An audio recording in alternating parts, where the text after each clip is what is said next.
Now, since a market with public baths generates excessive amounts of production, a very natural question is which class of corrective policies can restore efficiency in the market by reducing the amount of production. We're going to consider the two classic policies that are used in the real world to deal with this problem, which are corrective or Pigouvian taxation and permit markets. So in this video, we're going to look at this corrective taxation. The policy looks as follows. A tax is imposed on every consumer or firm generating an externality on others.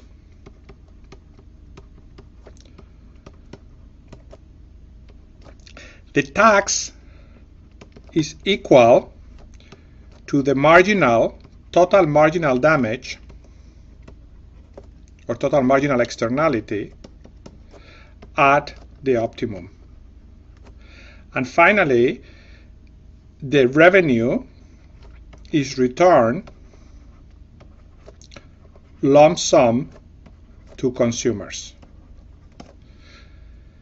Notice an important thing is that, for example, if a consumer is imposing an externality on both other consumers and firms, the size of the tax has to reflect that total marginal externality to both groups.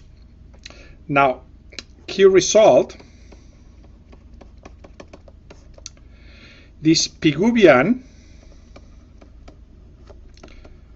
tax system leads to an efficient allocation. So if the government imposes such a corrective tax system, an optimal allocation would follow. Before I explore how this works, notice that these things are called Pigouvian taxes because Pigou was the economist that first figured this result out. Now, this beautiful result holds under very general circumstances, under very general assumptions, and certainly for all of the examples that we're going to look at in this course. But a general proof requires a lot of notation and gets too cumbersome. So to maximize the intuition, I'm going to look at simple case or model in lecture 9.1.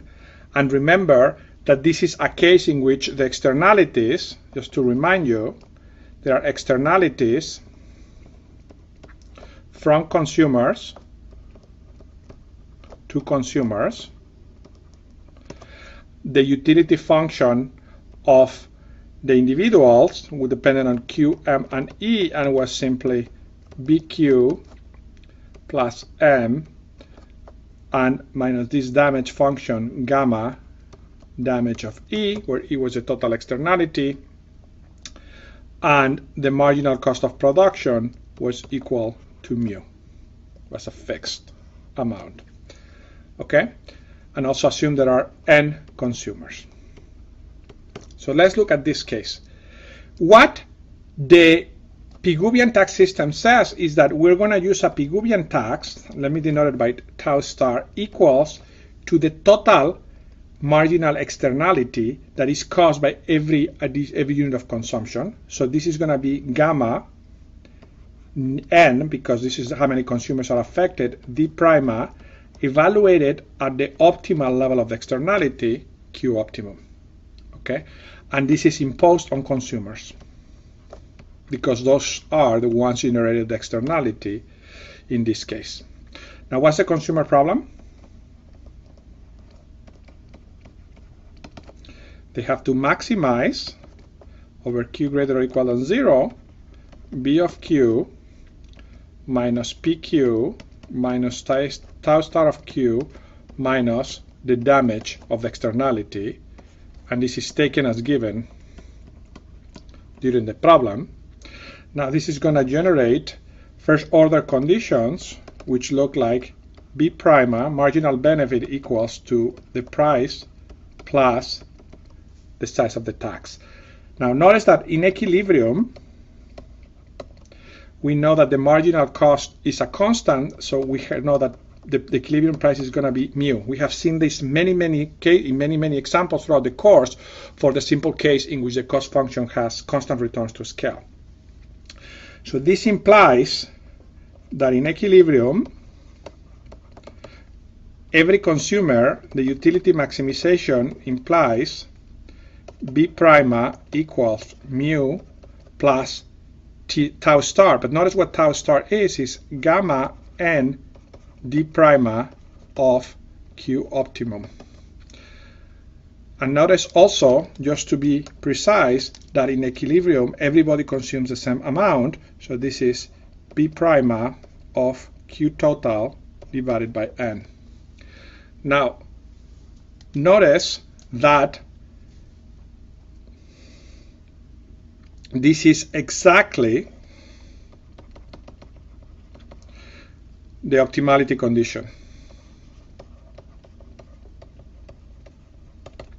In other words, when Q total is equal to Q optimal, we have that the total quantity is optimal.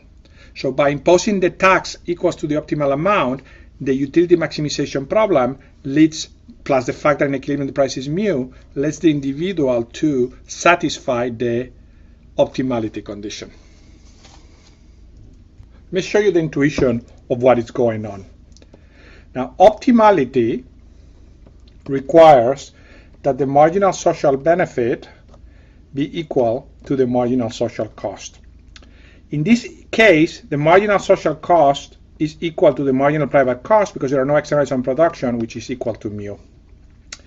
The marginal social benefit is going to be equal to the marginal private benefit minus gamma n d prima, and this is the total marginal externality or total marginal damage.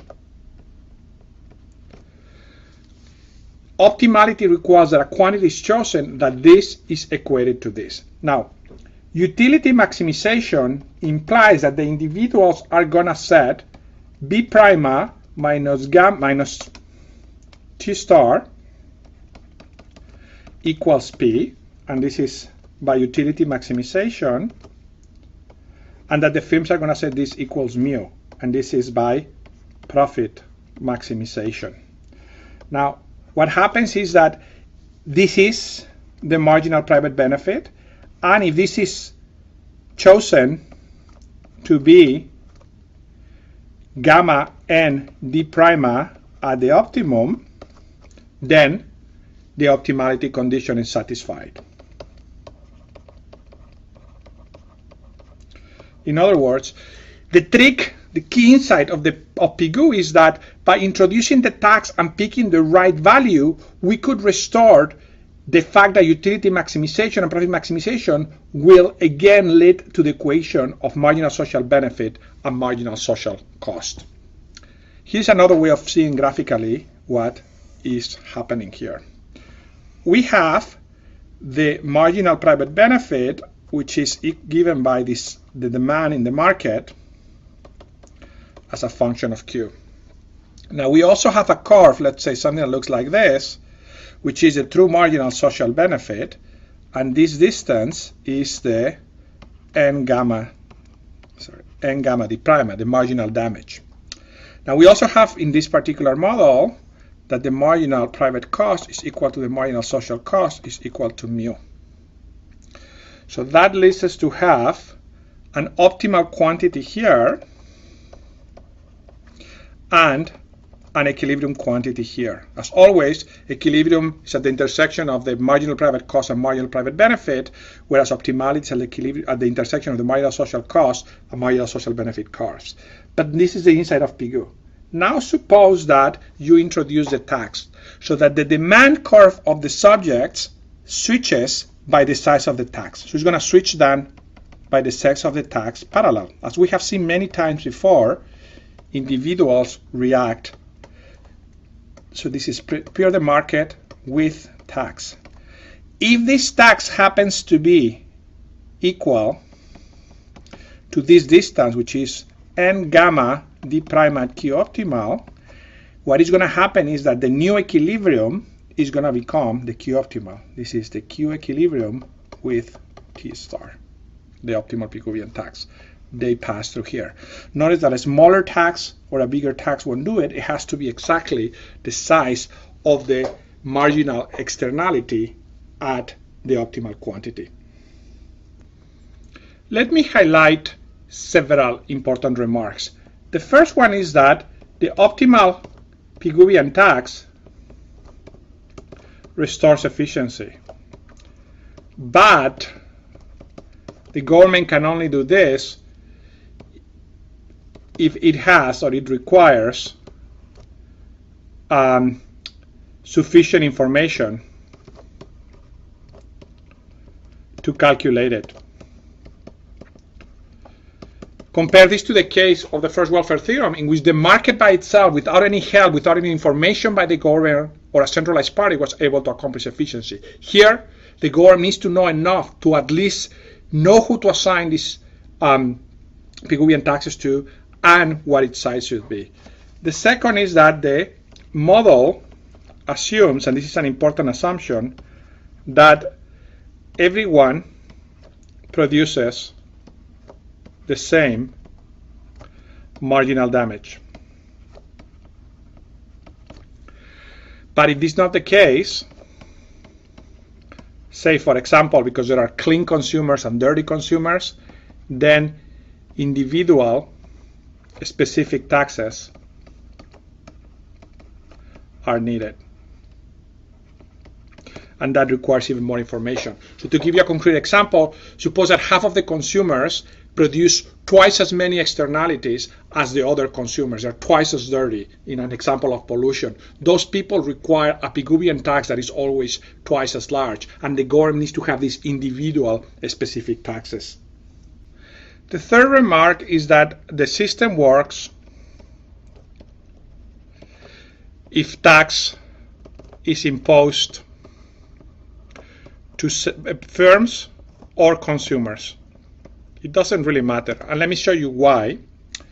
So here we have the example that we just did, but in general we have the marginal private benefit, the marginal private cost, and suppose that we are looking at a case in which the marginal damage is on the consumers. So let's say we have that the marginal social benefit is below. We have something like this.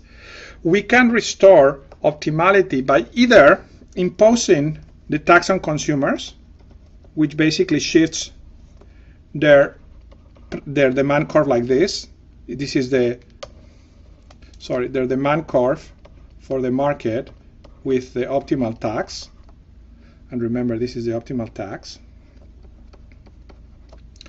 Or we can achieve the same thing, exactly the same thing, by leaving the consumers alone, but imposing a tax on producers that shifts their demand curve in parallel, so the supply curve in parallel up. So this will be the supply curve of the market with the tau star. This will be the supply curve in the market without tax.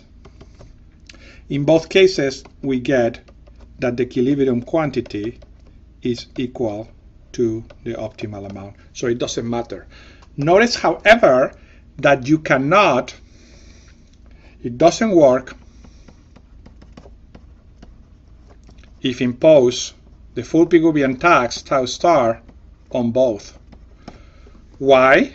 Because in that case, you think about it, have the marginal private benefit, the marginal social benefit, you have the marginal private cost, the marginal social benefit. If you impose that tax on both of them, so you switch the demand here by this much and you shift the supply here by this much, you end up with an equilibrium that is here, which is less than the Q optimum. So intuitively, you only have to tax the transaction of every unit of Q that produces externality once. You can either by imposing the tax on the consumer or on the producer, but you cannot tax it twice.